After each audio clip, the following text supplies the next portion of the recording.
Hi, welcome to Joseph's Reserves. I'm Joseph, and like Joseph in the Bible, I save 20% of my harvest. My harvest is my income, and I save that in the form of coins and precious metals. Within that, I've challenged myself to pick up at least one American silver eagle, one old silver dollar, one silver half dollar, one silver quarter, and one silver dime, at least every paycheck.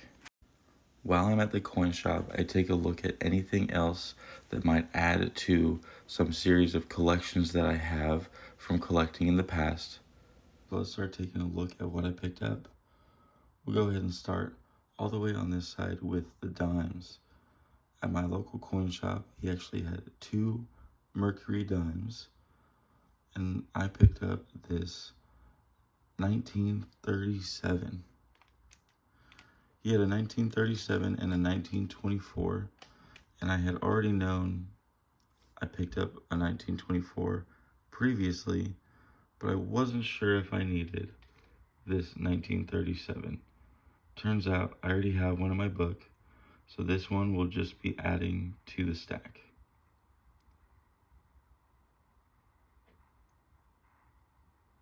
It's not in too bad of a condition. It's pretty much average for the Mercury dimes that I have. So nothing super special about it, but it is a Mercury dime. I love to see them older.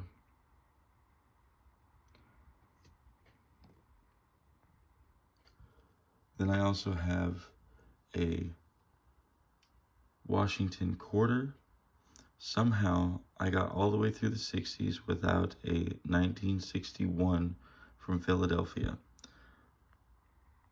So since I happen to know that offhand, and I didn't have my books with me at the coin shop this time, I just picked this one up instead of trying to guess a date. So this one will be going into the book today.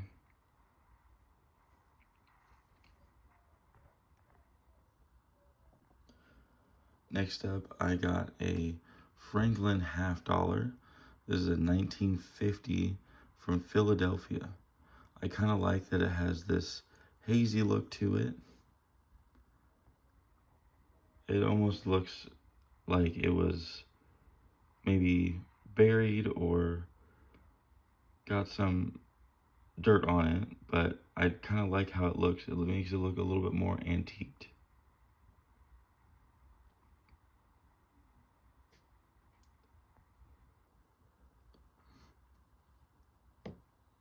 And then I picked up this beautiful shiny Morgan dollar. This is a 1903 from Philadelphia. I was taking a closer look at it just a few moments ago. I'm not sure if we're going to be able to see it, but there's actually a die variety. I've been able to identify by certain die marks that it is a VAM 5, if you want to go look up what that is. It has to do with some cleaning marks over in the details in the cap, as well as a die crack that happened within the eagle's beak there, and a few other marks that I was able to identify on this coin, which is pretty interesting. I don't look at other coins that detailed. I'm starting to, but the resources are kind of hard to find for other series. So this one will be filling a hole, as well as if I end up looking at or collecting a whole bunch of different varieties of these Morgan dollars, this is one of them.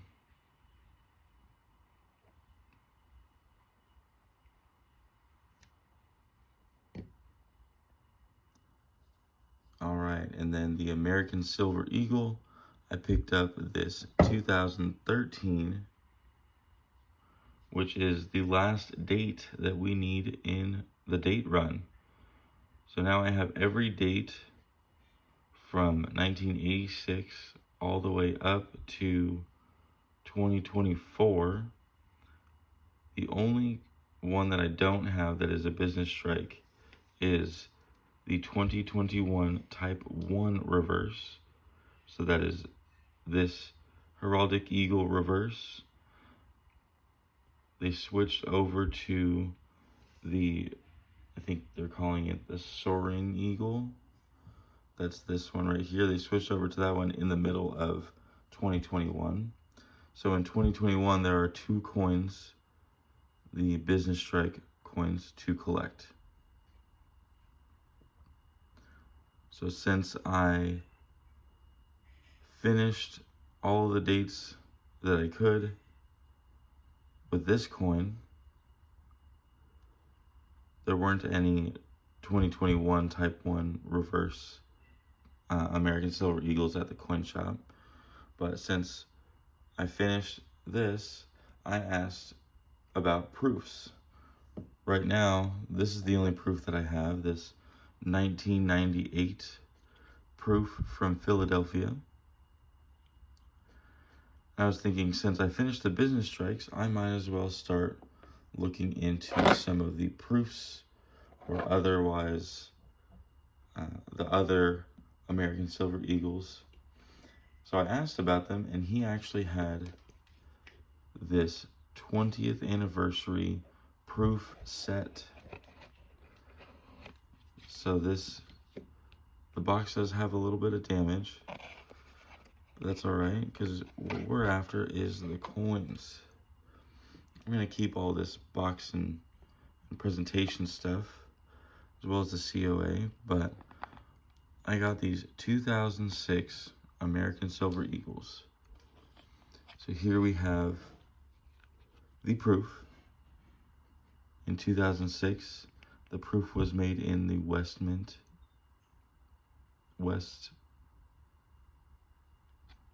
Point. Wow, I was blanking on that for a second. West Point Mint. And that is the regular proof from 2006. And they also made a reverse proof. This one was made in Philadelphia. So here is the reverse proof.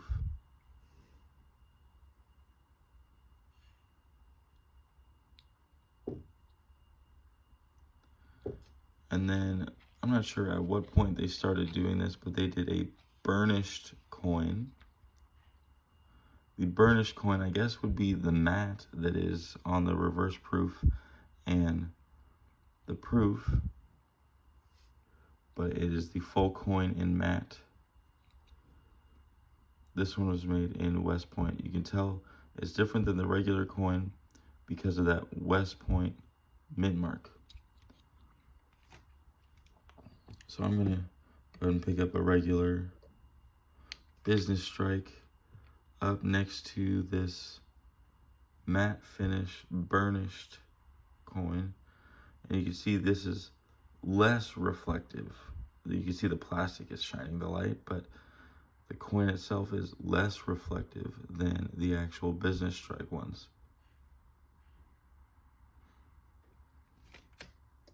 So it's interesting that they started making these proof, more reflective ones, and now a burnished, less reflective coin. I was able to pick this up for a steal, just a regular American Silver Eagle Premium plus a few dollars. I think it was like plus $10 for this entire set. So that was pretty amazing.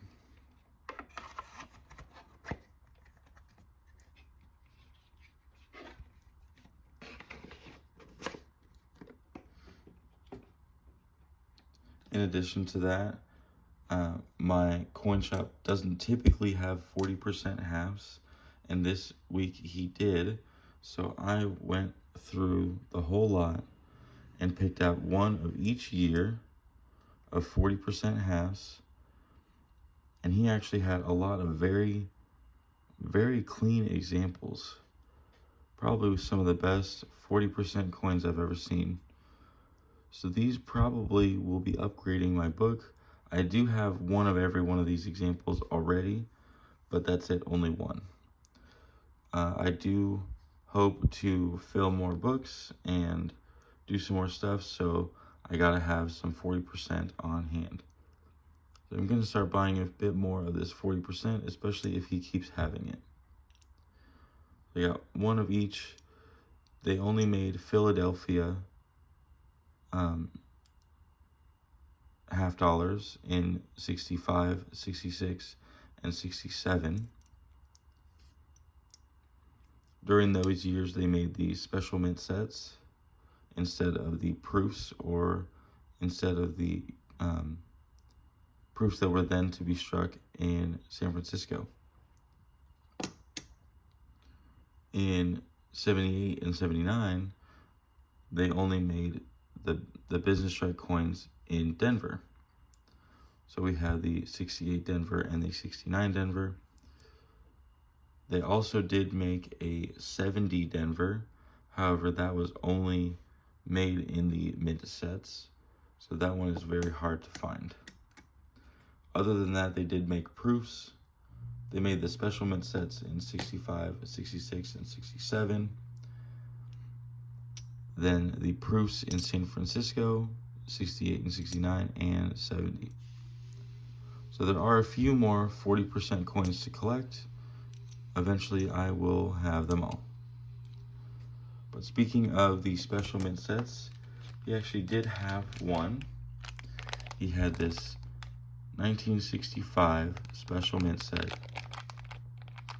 So you can see in this penny and dime, the nickel, they are significantly more shiny than a business strike.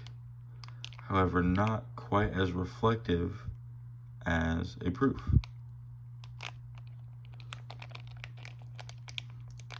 These other coins in here, the quarter, nickel, dime, and penny, are, especially the penny, obviously, are the clad, newer type, the non-silver coins.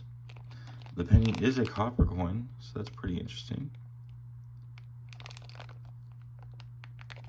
I may be opening this up and sending this out to grade. The only thing is that there is an issue on this 1965, which is the high dollar coin of this set, because it is 40% silver. So I'm not sure if I will be opening this up or just keeping it how it is. I may even open it up and put them in flips or put them in books if I do end up with a book that has a spot for these special mint set coins. For now, I'm just going to keep it in here until I decide what to do. We did get a few other coins that were wrapped in plastic. So since I was on a 40% kick, I went ahead and purchased the rest of his 40% dollars that he had, as well as last video, I purchased one of these 40% dollars that was from a Lisa, as well as a Morgan dollar that had the same name, Lisa, written on the flip. Well, there was the same Morgan dollar in the same writing with Chuck, and this 1971 dollar with Chuck written on it. Chuck unfortunately wrote his name on the assay instead of just on the blank paper that is included. Lisa wrote on the blank paper. Unfortunately, someone bought the Morgan dollar to finish out this set, but that's okay. I have a Chuck and Lisa 1971. So now I do have 6 more of these 40% Eisenhower dollars. There is a 72 and 71. I'll likely be cutting these out so that I can go ahead and stack them up and put them in any books I might be getting. And then I'll keep the Lisa and Chuck, since they are in the original packaging, how they are, and I might even swap out the coin itself with whatever highest quality one there is. This is the Chuck one. As you see, the plastic looks a little bit dirty. So if there's a cleaner plastic 71, I'll likely swap it out with a cleaner looking one and keep the cleanest ones in these folders. So moving on, I also have out here my commemorative dollars. We will be adding to that collection, however, not in a commemorative dollar, but I actually got my first commemorative half dollar. And this is the first commemorative, technically second. It's 1893. In 1892 and 1893, they made these coins to commemorate 400 years after Christopher Columbus traveled to America. Or I guess the Americas. They made this in 1892 and 1893, and this is the 1893 version year. And then they continued to make commemorative coins until the 1950s. So this is a silver half dollar, 90% silver, just like this coin. It's the same composition.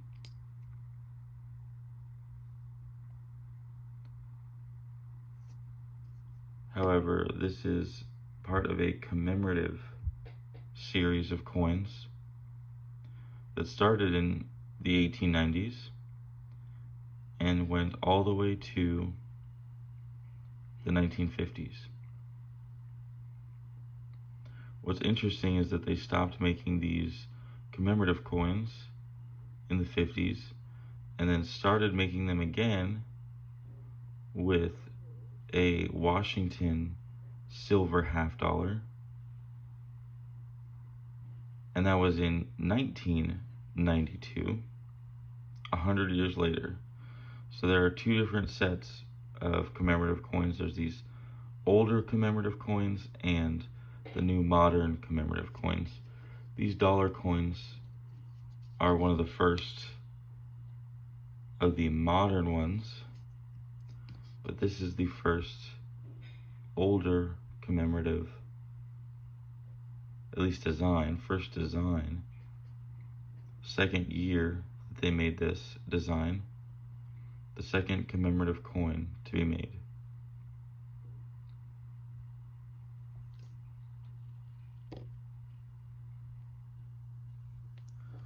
And as you can see on the bottom and even displayed up here, we have some gold backs. So gold is at a ridiculously high amount. And I usually dollar cost average into gold and silver. However, that dollar cost average is, I let it be affected by the gold to silver ratio. So right now the gold to silver ratio is just over 100. Once it is back down to normal range or below 90, I'll be buying gold again. But for now, my plan is to maintain the slow trickle with one gold back per purchase. So I did add my one gold back. Right now my coin shop only has this one design. They might get some more soon. but I believe I'm the only one purchasing the gold backs because they only have a small stack of these, and it seems to be the same size every time I go in. So that makes 13 gold backs for my stack. All right, well, that is everything that I purchased this time at the coin shop. I hope you liked the video. If you did, make sure you give it a thumbs up. If you like this type of content, make sure you subscribe to my channel. And if you know anyone that might like it, please share the video. But most of all, thank you for watching.